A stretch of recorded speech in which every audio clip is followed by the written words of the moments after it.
somebody makes a comment, well, yeah, NLM put up a link to CPT map, but it's not what we need. Okay, so what do you need? I don't know, but it's not what you have. That's the general answers, conversations that I have. So we're always any unifying theory in here, what national, what medical language is. SNOMED. You know, and obviously SNOMED, you know, will grow as a result of the movement from I-9 to I-10 in the U.S. Right. It will gain, as you pointed out here today, one of the reasons for, one of the challenges with the affiliate forum is we have 4,500 licenses or more here in the U.S. We see that number growing exponentially, but people need to understand what their needs are. I think, and the word is not overused here. I use it in my vernacular, use case. It's very, very specific. What content do you need at the point of delivery that's relevant? It's extremely paramount. Ken? Yeah, I can say a word about Please. mapping use cases. Maybe the word mapping's not There right, are but go at least ahead. 3 widely known mapping use cases. One is for reporting cause of death. Okay, you get different codes than for that than if you're mapping for epidemiologic morbidity, right? And a third use case is reimbursement. And what virtually everybody is interested in the U.S. is the ICD-10-CM reimbursement mapping.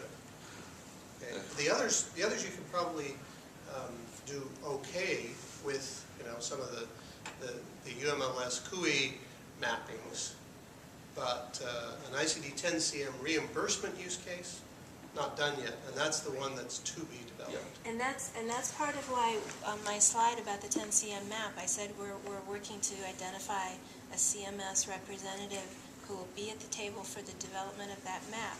Because when it's done and it's tested and it's out there, I want people to be able to confidently say CMS completely backs this, and if you use this map to create your billings, you will not run into issues. Are we saying that once we're mapped, we will not need those billers and coders? We will automatically produce coded claims from the medical record? Nirvana, it's not.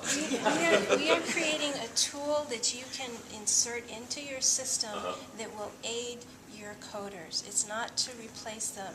Okay. It is a tool to help them. Oh, so like a decision support for the... Yes, Right. it's decision support for the coders is what we really need. Yeah, and at the end of the day. it narrows down the pool so that instead of looking and saying, I had this SNOMED code, which of all these, however many there are, ICD-10-CM codes do I want, we narrow it down. And that's part of that rule-based. If you have this code, then these are the questions that you need to address. And depending on how you answer that, that gives you the answers. And it also depends on which part of the ecosystem you're at. Remember, the providers are going from I-9 to I-10 CM, correct?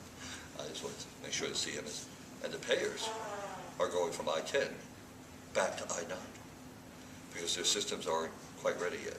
Right.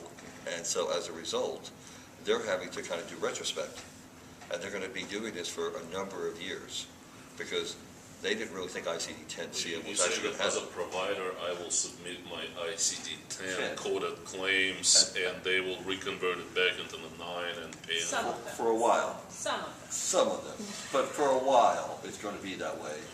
Because they cognitive dissonance. No, this is why SNOMEDs, SNOMED is just being introduced into the payer market in kind of a tsunami-like way.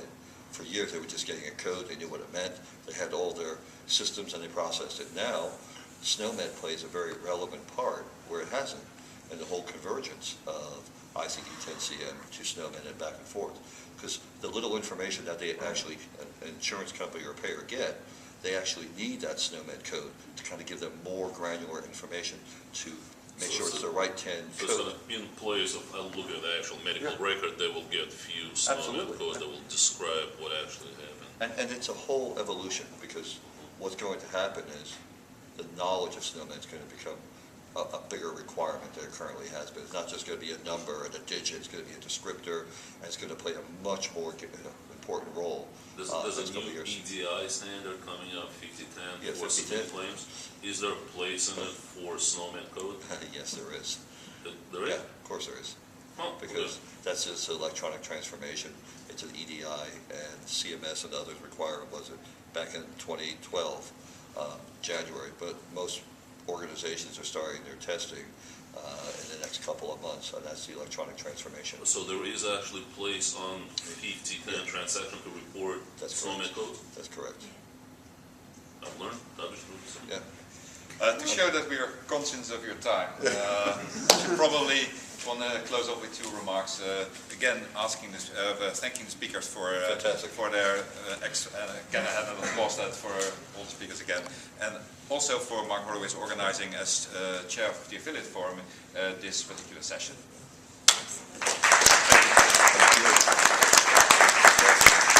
And then as a last remark, that reverts back to one of the bullets that Vivian had in, we're always looking for people, great minds, to participate in work group, in special interest groups, but to put in a slightly more shapeless plug for ourselves, we are currently looking for filling two positions, one a senior terminologist and another one for a content development coordinator.